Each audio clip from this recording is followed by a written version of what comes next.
안녕하세요, 여러분. 귀로 듣는 자주인의 독서교양 백권대학의 송세비입니다. 오늘 2021년 2월 7일 일요일 오후 4시 31분입니다.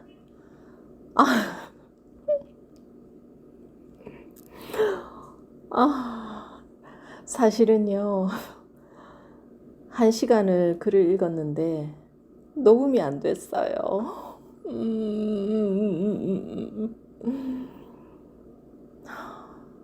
분명히 테스트하고 읽었는데 슬픕니다, 정말. 54분 분량이던데.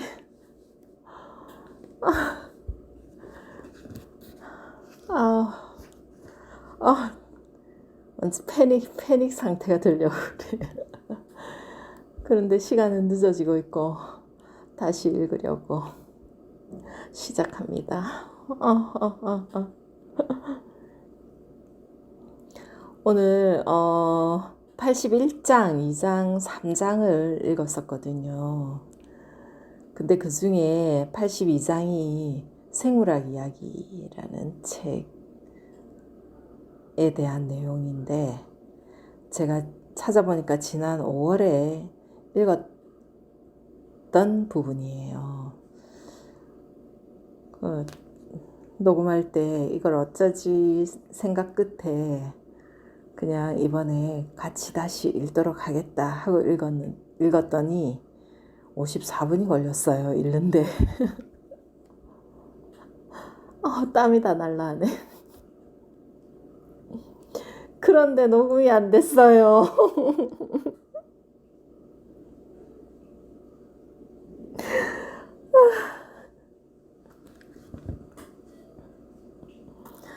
그래서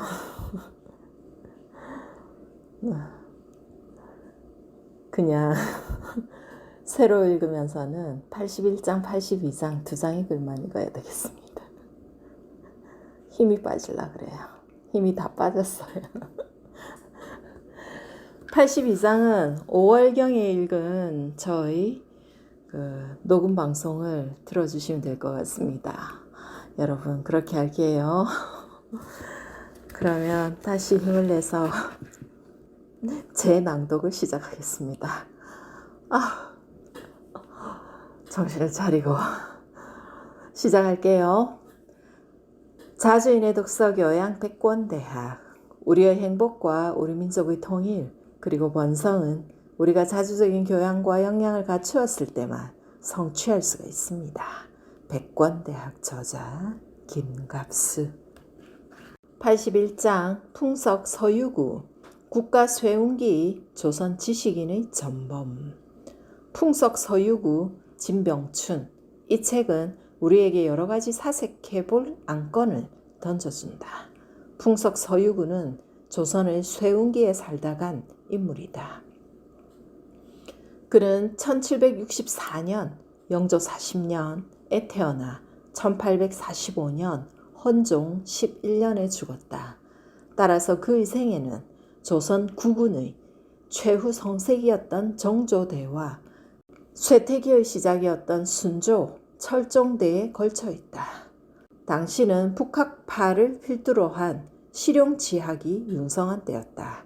다만 실용지학이라고 해서 성리학과 별개로 구별되는 학문은 아니다. 실용지학은 국운이 기울어가고 민생이 어려워지고 있던 당시의 시대적 산물이었다. 이런 점에서 성리학자이면서도 실용지학을 연구하고 실천하면서 방대한 저작을 남긴 서유구는 시대적 전범을 보인 지식인이라 할 것이다. 서유구의 삶과 저작을 살펴보면 그는 당대 북학파를 비롯한 실용지학을 추구한 학자들 중에서 단연 발군이다. 게다가 그는 81세까지 장수하면서 학문과 농사를 멈춰본 적이 없다. 그럼에도 그가 다른 인물에 비해 예컨대 연안 박지원이나 다산 정약용에 비해 덜 기억되는 이유는 무엇일까? 나는 이 이유를 풍석이 연암이나 다산보다 탁월한 인물이었기 때문이라고 본다. 우리가 알고 있는, 즉 일본인들이 왜곡해 놓은 조선 역사는 최선을 감추고 차선을 부각시킨 역사였다. 책을 읽은 느낌은 안개가 거쳐가는 언덕에서 밝은 햇살 속에 빛나는 풍성한 산야를 바라보는 듯한 설렘이다. 이 책의 서두에 있는 추천인의 말인데 나의 느낌을 대신 표현해 준 것 같다. 위 문장 그대로 풍석 서유구는 밝은 언덕과 같은 인물이었고 풍성한 산야와 같은 인물이었다. 그는 후손으로서의 우리에게 자부심을 안기기에 부족함이 없는 전인적인 인물이 아니었을까 한다. 역사적 인물은 도덕성이나 실천성만으로는 기억되지 않는다. 역사적 인물을 기억하는데 가장 중요하게 작용하는 요인은 업적이다. 다소 세속적인 어감을 갖기도 하는 업적은 타인들에게 널리 미치는 좋은 영향이라고 할 수 있다. 이런 점에서 볼 때 서유구는 도덕성과 실천성 외에도 남다른 업적을 갖추었기에 연암이나 다산보다 더욱 상찬되어야 마땅한 인물이다. 서유구는 26세에서 42세까지 16년 동안 관직에 몸담았다. 이후 그는 자연으로 물러나 17년 동안 농사를 지으면서 연구하는 삶을 살았다. 그는 59세에 다시 등용되어 청렴하고 유능하게 목민관직을 수행했고 다시 물러나서는 농사와 어업에 종사하면서 농업연구와 저술에 몰두했다. 74세에 관직에서 은퇴한 그는 서울 근교 지금의 강북구 번동에 거주지를 마련하고 또다시 농사를 지으면서 농사 실험과 저술을 이어갔다. 그는 81세에 죽었는데 그가 30년 동안 반평생을 기울여 집대성해 놓은 저작이 우리가 제목으로만 알고 있는 임원경제지이다. 임원경제지는 252만 자의 방대한 저작물이다. 200자 원고지로 12,600장이며 한글로 번역하여 요즘의 책으로 낸다면 최소 25권 정도는 될 분량이다. 사실 나는 이 엄청난 책의 내용을 알지 못한다. 그러나 이 저작물은 목차만으로 볼 때에도 위대한 저작물일 것이라는 생각이 든다. 총 16권으로 구성되어 있는 임원경제지는 1권 본리지, 곡식농사, 2권 관휴지, 채소 약초농사, 3권 예원지, 화훼농사, 4권 만학지, 과실나무농사, 5권 전공지, 길쌈농사, 6권 위선지, 기상천문, 7권 전어지, 목축, 양어, 양봉, 사냥, 어로, 8권 정조지, 음식요리, 9권 섬용지, 건축도구, 10권 보양지, 건강양생, 11권 인재지, 의학, 12권 향내지, 의례, 13권 유해지, 교양, 14권 이운지, 문화예술, 15권 상택지, 풍수지리, 16권 예규지, 상업 등을 다루고 있다. 개론의 제목만으로도 놀랄만 하지 않은가. 강론으로 들어가 보면 더욱 감탄이 나온다. 너무도 정교하고 치밀하기 때문이다. 우리는 이런 자랑스러운 저작물을 아직 번역도 끝내지 못하고 있다. 뒤늦게나마 번역에 착수하여 지금 마무리 공정 중인 것으로 안다.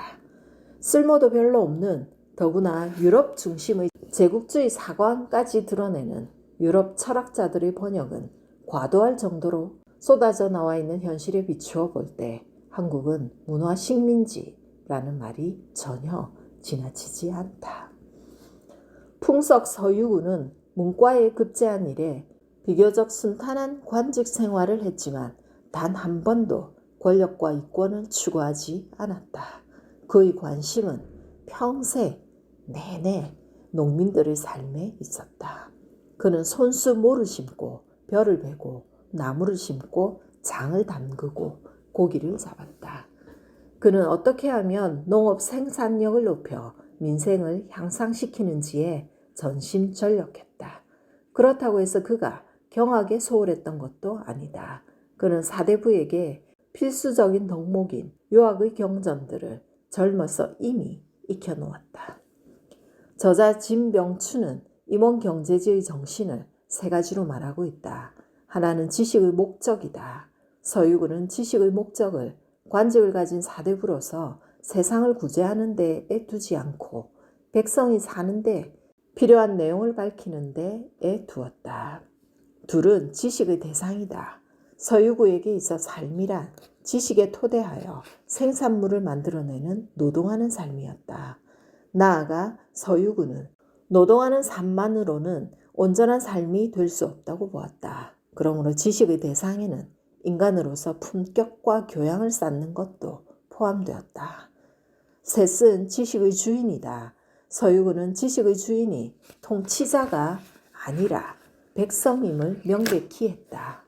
이것은 교화의 대상을 왕뿐 아니라 일반 백성에게까지 두었던 삼봉 정도전의 정치 철학과 거의 일치한다. 우리는 실제로 있지도 않았던 실학이라는 일제시대 발명된 단어로 이 시대의 실용지약을 규정해왔다. 그러고서는 다산 정약용을 실학의 집대성자라고 축해 세운다. 그러나 다산은 실제 농사를 짓지도 않았고 연구와 저작에만 집중하는 삶을 살았다. 또한 그의 저작이 모아져 있는 여유당 전서의 목록을 보면 과연 그는 실용지약을 한 사람일까 하는 의문이 든다. 다산의 저작은 시문집, 경집, 예집, 악집, 정법집, 지리집, 의학집 등으로서 실용지약과는 거리가 있다.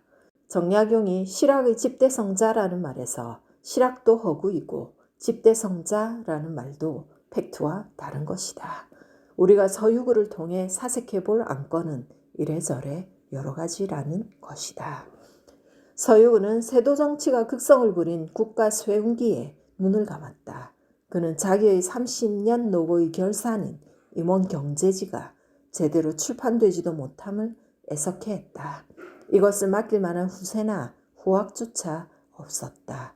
나는 바로 여기에 조선 쇠운의 이유가 있다고 본다. 선대의 좋은 유산을 이어가지 못하는 나라는 쇠퇴할 수밖에 없다. 아니, 나라가 쇠퇴하고 있었기 때문에 선대의 유산을 제대로 이어가지 못했을지도 모른다. 83장 염철론. 2000년 전의 논쟁과 토론에서 배운다. 염철론에서 염과 철은 말 그대로 소금과 철이다. 중국 한나라 무제 다음의 소제 시대에 이른바 국가경영 전략회의가 소집되었다. 전대의 무제는 중앙 집권 통치를 구현하면서 민간이 주관해오던 염철의 경영 권한과 화폐의 주조 권한, 술의 전매 권한 등을 국가로 귀속시켰는데 이 사안들에 대한 당위성을 홍보하기도 할 겸 보다 더 나은 시행 방책을 논의해보고자 하는 의도에서 소집된 학술 토론회였다. 간단히 염철회의라고도 부른다. 그런데 정부 측 의도와는 달리 만만치 않은 반론이 터져나왔다. 염철의 국가 귀속 자체가 잘못이라는 의견들이 직설적으로 개진되면서 논쟁이 심각한 수준으로 고조된 것이다. 이렇게 된 데에는 토론회에 정부 측과 민간 측 학자를 대등한 숫자로 참석시켰기 때문이기도 했다. 정부 측 인사인 승상과 어사대부 등은 염철 관영을 기정하고 현안 해결책에 초점을 맞추어 논쟁을 이끌어 가려고 했지만 민간 측에서는 근본적이고 원론적인 문제를 논제로 부각시키며 날카롭게 파고들었다. 당시 정부 측은 법가적 입장이었던 데 반해 민간 측은 유가적 입장이었다. 논쟁은 팽팽한 긴장으로 치달으면서 국가의 통치 철학으로까지 논점이 확장되어 과연 회의를 소집한 측이 정부인지 민간인지를 모를 정도로 전개되었다. 5일 넘게 진행된 이 회의에서는 국가의 안전을 위해 염찰 관영을 해야 하는가, 국가 부강을 위해 무역은 얼마나 중요한가, 상업이 중요한가, 농업이 중요한가, 국가는 빈부격차를 어느 선까지 조절해야 하는가, 화폐 제조를 국가가 해야 하는 근거는 무엇인가, 오랑캐 정벌은 국가의 이로운가 등이 토론되었다.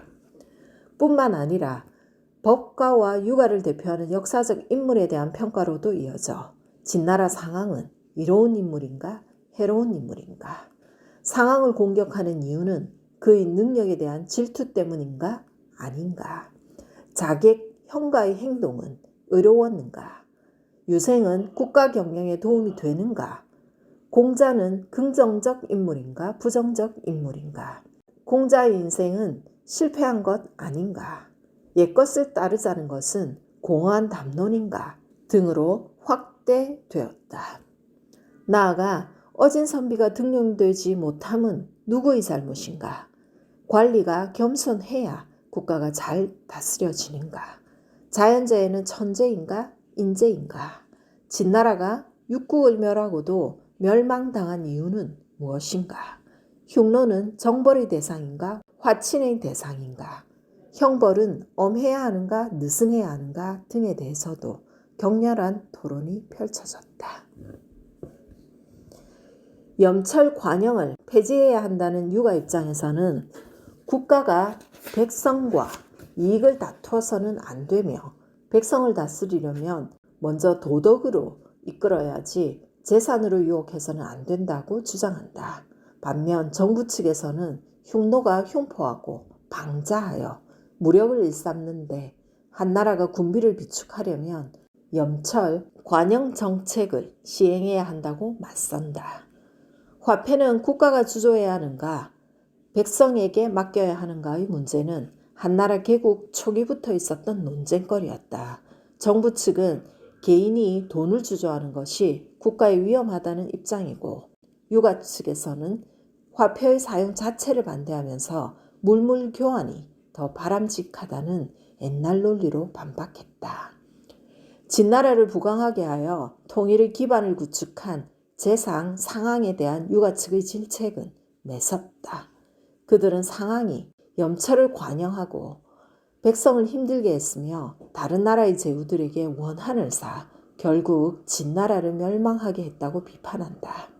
또한 상항의 난폭함과 권모술수 그리고 옛 사귀임을 어지럽히거나 사람을 무시한 태도들을 신랄하게 지적하기도 했다. 이에 대해 법가 측에서는 맹인은 흰색과 검정색을 말로 할 수는 있지만 눈으로 판별할 수는 없다. 유생들은 입으로는 혼란을 다스릴 수 있다고 하지만 실행하지는 못한다고 하면서 당신들 유생들은 비천하고 무능하며 겉과 속이 일치하지 않는다. 마치 담장에 구멍을 파거나 담을 넘는 도적 같아서 옛날부터 사람들이 걱정하던 바였다.